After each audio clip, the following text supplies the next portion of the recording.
కాబట్టి ఏ మాత్రం కూడా బాధపడాల్సిన అవసరమే లేదు. బ్రహ్మాండమైన రిజల్ట్ వచ్చింది. ఒక పార్లమెంట్ సభ్యునిగా నేను చాలా సంతోషంగా ఉన్నా. నేను పార్టీని పెంచడానికి పనిచేస్తున్నాను ఫస్ట్కే చెప్తా. ఇలా పార్టీ పెరిగిందిగా, తెలంగాణ మొత్తం పెరిగిన దాంట్లో మన 2వ స్థానం. అక్కడ నాకు జర బాధ ఉంది, మన మొదటి స్థానం లేదు కాబట్టి లేదని. అది కూడా ఎందుకు లేదంటే నిజామాబాద్ పార్లమెంట్లో కొంచెం Congress compare to Adilabad first నుంచి బలంగా ఉంటుండే. ఆదిలాబాద్లో కాంగ్రెస్ కంటే తెలుగుదేశం వాళ్ళు జర బలంగా ఉంటుండే. అటువంటి జిల్లాల అటువంటి పార్లమెంట్లో కూడా మనం కాంగ్రెస్ ఎదుగుదలని మనం ఆపగలిగినాం.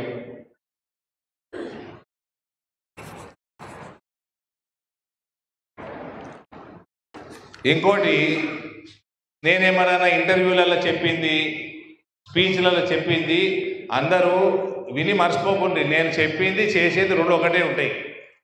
నాకు ఎక్కడ పార్టీ అభ్యర్థి వీక్ కనబడుతున్నాడో ఆడికే పోతా అని చెప్తుంటే నేను 50 సార్లు చెప్పిన.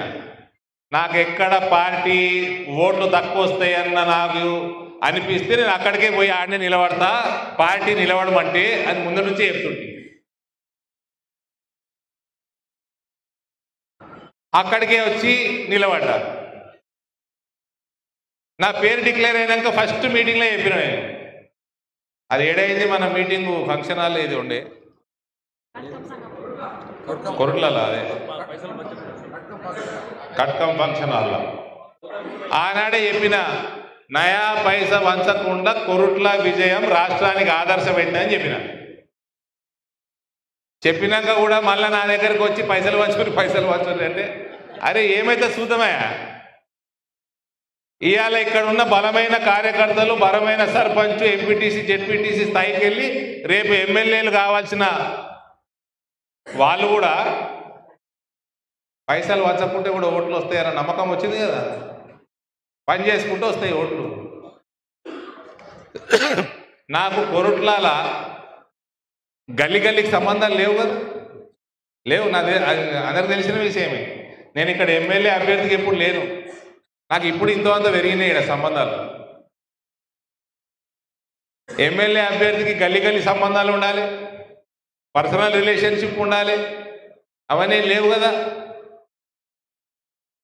కానీ ప్రజలు నన్ను అభిమానించి 62,000 మంది ఓట్లేసిందంటే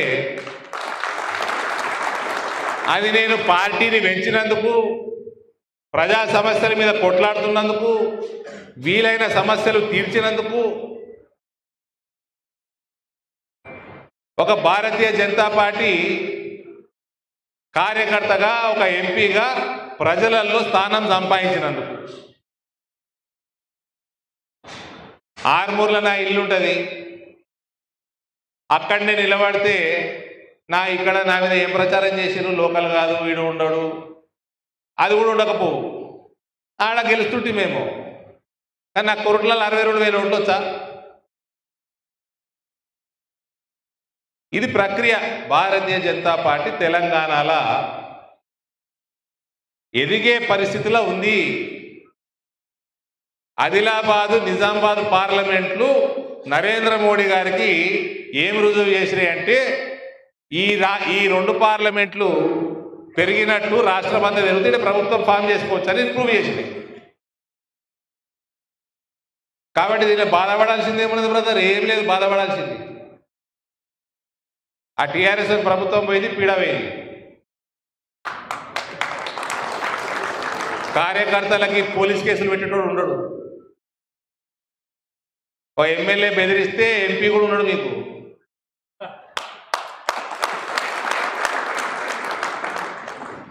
ఇంకా సుధరాయించకపోతే టీఆర్ఎస్ వాళ్ళు రానున్న కాలంలో మొత్తం మిగుతాయి.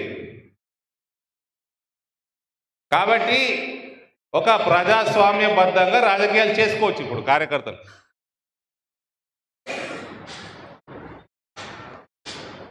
నిజామాబాద్ జిల్లాల 5 సీట్లల్లో ఒకటే గెలిచింది బీఆర్ఎస్. 3,000 బయటపడ్డాడు ప్రశాంత్ రెడ్డి. ఈ జిల్లాలో 4 2 గెలిచినట్టున్నారు.